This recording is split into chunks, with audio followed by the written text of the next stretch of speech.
Kellyanne Conway joins us now from Boston. Kelly, it did get pretty heated last night. Thank you for joining us this morning. Now, it's unlikely you're going to ever win over Clinton aides, but how about her voters? It is a fact that President-elect Trump lost the popular vote. How does President-elect Trump reach out to that majority of voters who did not support him?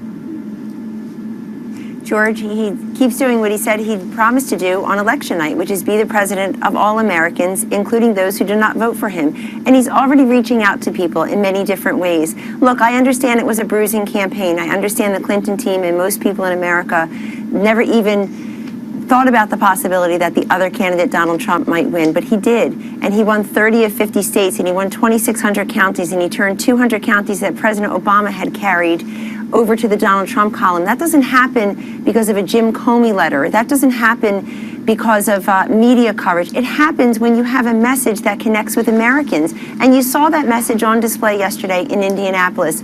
Donald Trump, before he's even inaugurated, made good on the promise to keep American jobs in America. People want these kinds of results. And I just, the idea that people can't get past the grief, denial, and anger stages and into the acceptance stages really defies what Secretary Clinton and President Obama themselves had said. And I want to talk about the carrier. This is our president-elect. I want to talk about that carrier deal as well, but you talk about the bruising campaign. It seemed to continue last night in Cincinnati. You had that crowd chanting, "Lock her up, lock her up." Although we did have a lot of fun. That's the way they feel.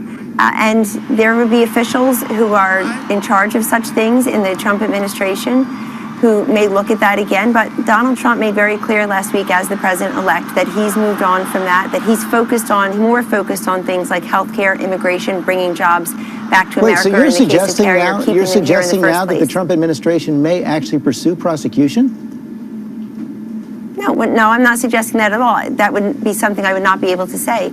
But I'm reminding everybody what the president-elect said last week, which is he's moving on to focus on the future, not the past. And he has said to the New York Times on the record, he thinks that the Clintons have suffered enough.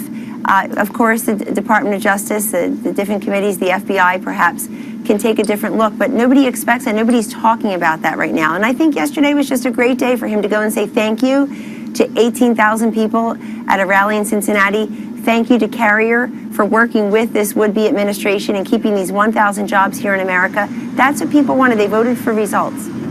And, talking about the carrier, the Wall Street Journal, usually an ally of Republican presidents, had an editorial this morning called Trump's carrier shakedown. His carrier shakedown, they wrote, is a short-term political victory that will hurt workers in the economy if it becomes the norm for the next 4 years. Are you worried about that? We don't look at this as a political victory. We don't look at this as political at all, George. We look at it as a victory for the worker at Carrier. Donald Trump gave voice and visibility to the forgotten man and forgotten woman. He made an example of Carrier from the beginning as one that perhaps could work with his incoming administration to keep these jobs here. This is the way things should work, where you have private companies and the administration, frankly, working together to find a solution. This has been people's frustration with Washington for decades, is that you're not forced to solve anything, you're just forced to talk about it. You saw on display last night the way things are going to work in a Trump-Pence administration. The USA is open for business. We also heard a lot from President Trump this week on Twitter. He sent out that tweet saying that he would have won the popular vote if millions of illegal voters had not voted. That claim is groundless. Isn't it irresponsible for a president-elect to make false statements like that? I think it's groundless.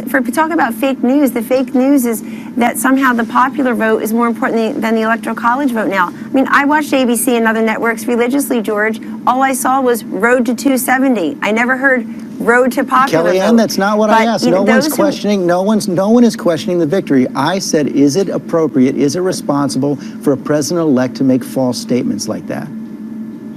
Well, first, many people are questioning the victory. You've got people spending millions of dollars wasting money and time in the Clinton and Stein camps in Wisconsin, Michigan, and they tried in Pennsylvania to recount. So not everybody has, quote, accepted the election results. But to your question, the president-elect has been talking to different people, including Chris Kobach of Kansas, about voting irregularities or the number of illegal votes that may have been cast. And I believe that he based his information on that. There is no evidence that there were millions of illegal votes. Zero.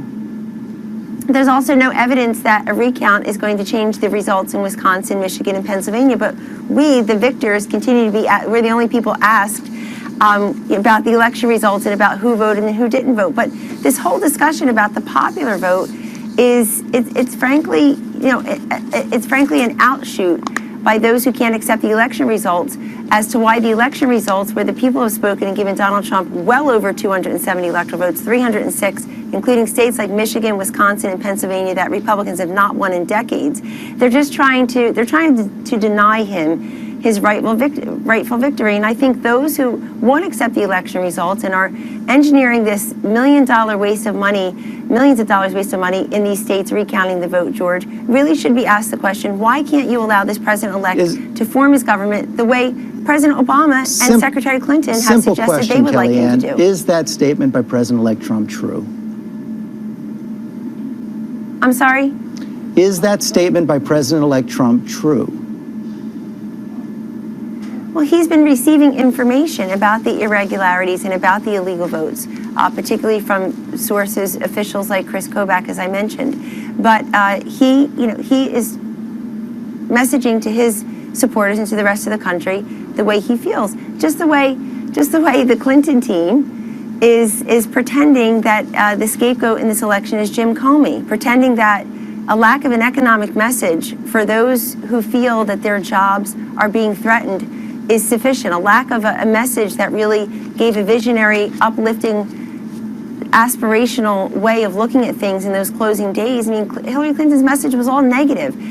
They're never asked that. We're just asked about Donald Trump's tweets, and we're just asked about different things that he says on the trail. There is no trail anymore. He's the president-elect. And I think what people will see is strong leadership in nominating Mad Dog Mattis for General Mattis for Secretary of Defense. I think they'll see strong leadership in keeping those jobs in Indianapolis. These are the results that America wanted. Kellyanne Conway, thanks for coming on and answering our questions this morning. Thank you.